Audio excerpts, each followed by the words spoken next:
check. I get wins, no days off. I don't stop. Man, that's beautiful. The whole history of everything you got going on, and even for that, to see how you got to today, it's just a blessing. I just want to say, man, you really doing your thing. Word up, you know what I'm saying? For sure, man. I want to ask too, man. From what LT was telling me too, he was telling me that you was cool with Jay-Z also. But you know, the thing with Jay, personally, see, this is crazy because I met Emory before. You know, I met Emory in federal prison. Right. It's me, him, Little Sean. Actually, Little Sean was the one that introduced him to me. Little Sean wrote the album. Dope. The hippies on the chest and all that. That Biggie talks about in his album. And Emory was Jay's right hand man. He's the one that took the time in that situation, you know, or whatever. He never told, so he was in the fast. Right. 13, 14 years. Right.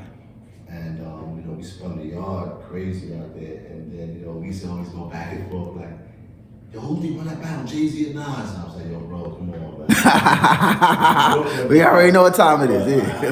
Nas, I kind of smashed him on that joint. It was going crazy. Who won the battle? Anyway, so, but when I was living in Brooklyn, you know, when I was young, before I started hustling and all of that, right. Maybe on the brink of starting to do that, you know, Jay would be like, off of Murder Avenue was a store. We used to go and buy our sandwiches from, like egg, steak, and cheeses and whatever like that, you know, the steak, egg, and cheese joint combo. Yeah.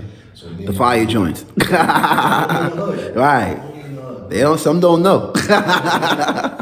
So, you know, we would walk around the blocks and shit like that, coming off Marcy and shit, walk around the block, there's a gas station over there. Always see this, like, I think it was a blue Acura. Cool. So, you know, shit look nice. Rims on it, so, you know, whiskey. And my bro was like, nah, that's Jay. I'm like, who? That's Jay, that's the nigga Jay. I said, oh, okay. But he wasn't that, he wasn't the Jay we saw, yeah. Back then. So he's tall dude in the car, I'm like, yo. So, you know, we're going back and forth to the store every day. I'm seeing this dude out there. So I said, yo, he must be hustling out here. You know right. He's out there a couple of times, and Blake would be out there and shit like that. So, you know, one day I was just walking through the joint, came in heading up, what's up, man? Yeah. I see you. And you look at me like, I see you, shorty, like one of those, you know what I'm saying? Yeah. So, you know, that was the center of that, you know what I'm saying, with that note. Fast forward, when I met Emory was like, yo, you know my man Jay? I said, I seen him in the hood for a couple of times. I know he's talking about, I know. Well, at that time he was bigger. Right. You know, he's big in the industry. So I was like, yeah, I know who he is. And me and Emory got real close, and we started talking about, you know, the industry and then what he was about to do, what I was about to do when I came home and stuff like that. Fast forward, he came home before me.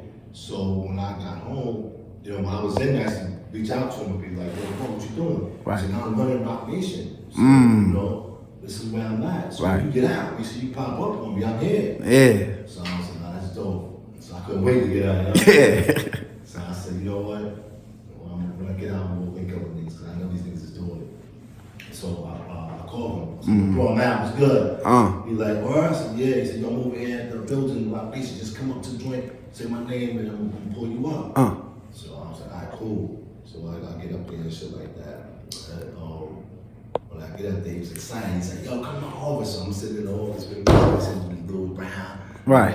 Wood table and shit like that. So we politicking. Now he telling me, like, yo, this is what I'm doing. When I came home, this is what they told me to do. This is what I'm doing. Woo. But people don't know that Jay wrote a letter to the jail. The jail's warden. The warden can actually pardon you from the sentence and let you out if he agrees to that. Right. And he did. He told him that he would never have to work a regular job. He's going to be doing what he's doing, and he's never going to have to commit any crimes or learn some this and that. Yes, sir. Blah, whatever it was. He probably some money on the table for the warden or whatever. Got him out. Yeah. So I go up there and we see him and shit. He said, yo, come on. Bring your sense, go see Ty. Yeah. I said, well, Ty? I said, yeah, Ty. I said, oh, shit. That's what's up. Yeah. So we get up there. So we get to Ty's office, which is like, I couldn't even give you a description, but it was like a whole block. His office was like as long as a block. That's crazy. So, I'm like, what the fuck? He's like, hey, yo, Tom, come here, I want you to be somebody, come here. So he's like, he's over there. I said, what we gotta do? Catch a cab to get to you, my nigga? Yeah. He started laughing. So he comes up, top side. Yeah. You blow watch on. Yeah, going crazy with it. Yeah. Crazy. So he was like, oh yeah, I heard a lot about you. I said, what's good, bro? He said, you know Marcus Green the boxer? I said, yeah, of course. Yeah. He said, yeah, because he was asking me about, did I know Angry Elephant? Wow. And I was like, yeah, I know Angry Elephant. He was battling back and forth about me and shit before I even got on the scene with them and whatever. But fast forward and shit like that, so we was just building and shit, talking about Jay and how he was, what he was doing for him. And that was a blessing that he took care of Broski the way he did, because coming out of that system, a lot of dudes ain't doing that. Word, man, word. You know what I'm saying? A lot of dudes is coming out there and be messed up big time, to the point where they gotta go back and do what they gotta do. Right. And at the end of the day, man, look how so much coming out, you feel me? Angry Elephant's going crazy and shit, you know what I'm saying? So, man, let everybody know, you know what I mean, what's going on with Angry Elephant, the new, and also your socials, where they can find you.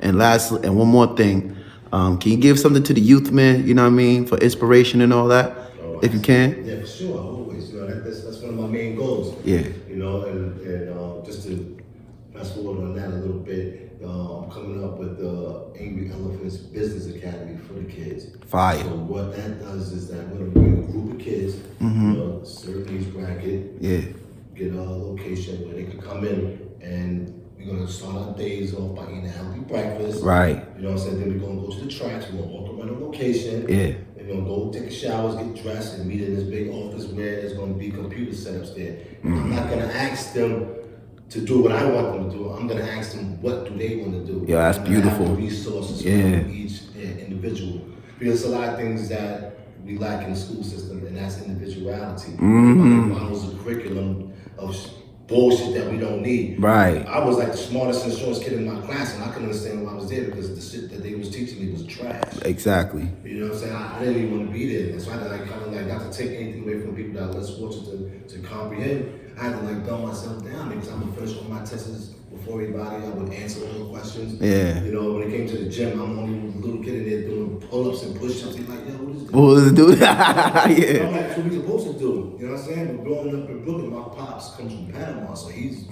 boxer. Albert Pell, you look him up on the joint. He's been professional Golden Gloves champion and all that from Panama. Dope. So that's in our blood. So we did. We boxed and played baseball and be active. But for Angry Elephant, it's like the cause behind it and how we got started was a changing point in my life. Right. Being in prison for that time was one of the low points in my life, but it was actually a high point. Which what it taught me was that, listen, you gotta get it together now, Right. or it's gonna be over. Right. And my cellie who I was with in Raybrook was Heavy D's co-defendant. Wow. Insane. And, he wow. had life. Wow. And he would tell me all the time, yo, boy, stop wilding out. Because I was going crazy my first 5 years in prison. I couldn't see it. Right. And he's like, yo, you got a date? I'm like, man, you crazy? 2000, this is 1998. You talking about 2020 and all that? I can't see that far. I'm young, bro. Right. So I'm like, I need to go home. And he was like, yo, don't worry, man. Just sit back and find yourself. So I was like, this nigga's bugging, man. I'm about to go tear this jail up. Yeah. So I went to the hole a couple of times. He was like, yo, I'm not going to keep holding your spot, bro. He said, next time you go to the hole, I'm not saving your spot. You're not going to come back in here. You don't put you somewhere else. I said, whatever. Right. So one night I was up drawing and shit, because that's been always one of my love. Your passion. Since I was 2 years old. Yeah.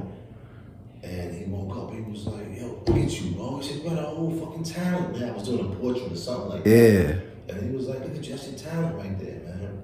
And I heard him. I did hear him, but I heard him and shit like that. And then, fast forwarding on that, it was like 2001 or 2, he said that. I didn't really let that sink in until like 2007. You know what I mean? Yeah. And I just started doing that a lot. Right. And, just getting good at it.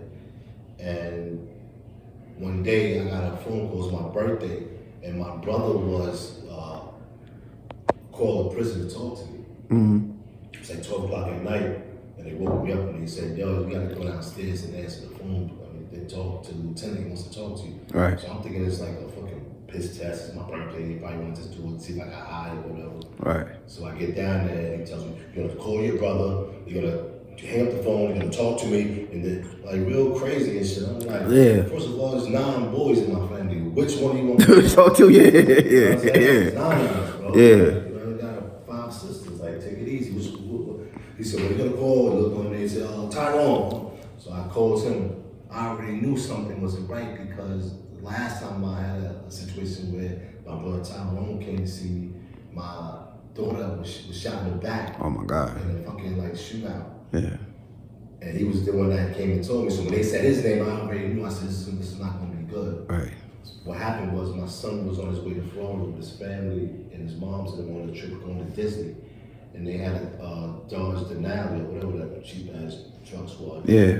They had a recall, the wheels was going off, but the rental company rented to them anyway. And when he was in the truck, he got gas and got back on the highway. He got on the highway like 12 o'clock at night. The wheel fell off. Oh my Flipped God. over and threw him out the window. Jesus Christ. So he was on the highway down there in Florida for like a half an hour. They couldn't find him. Mm-hmm. You know what I'm saying? They got trucks and shit flying by. They can't find him.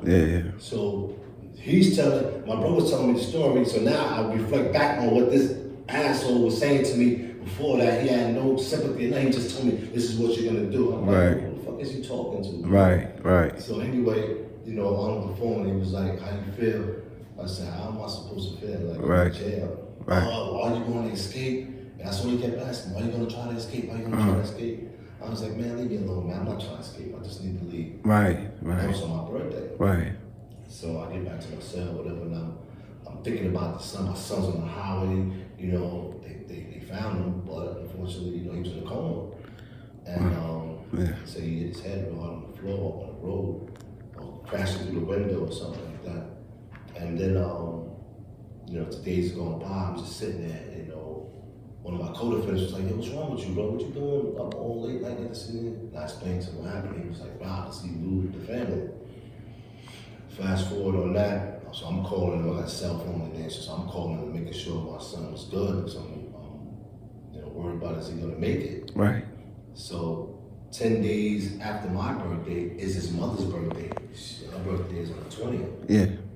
I call her and I said, listen, I need to talk to him. Like, I need you to bring the phone to him and let me explain something to him. I need to hear him to hear my voice. Right.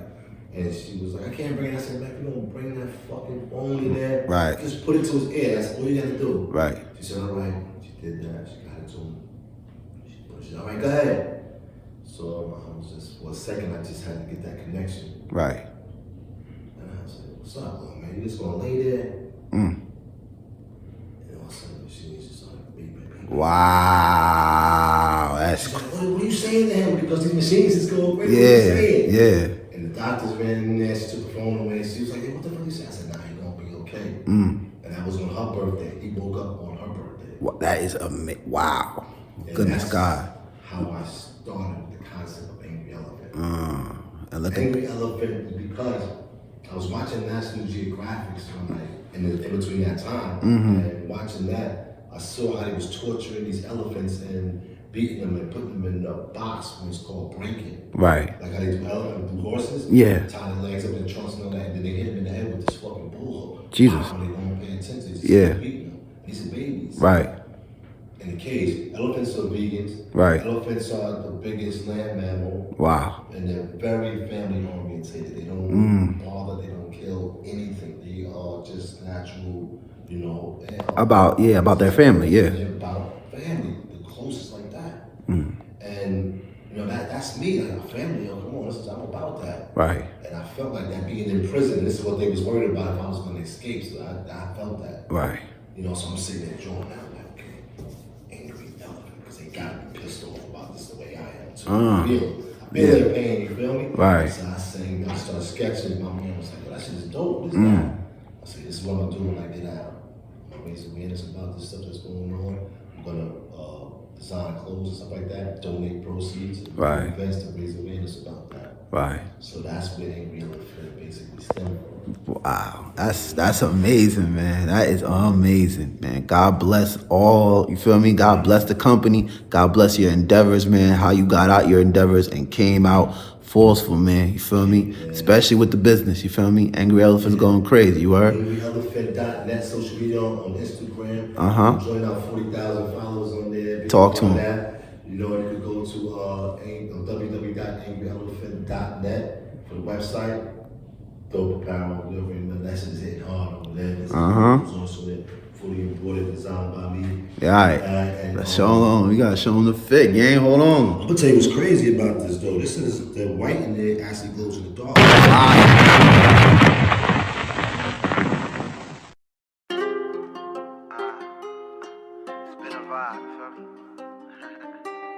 Just to make this.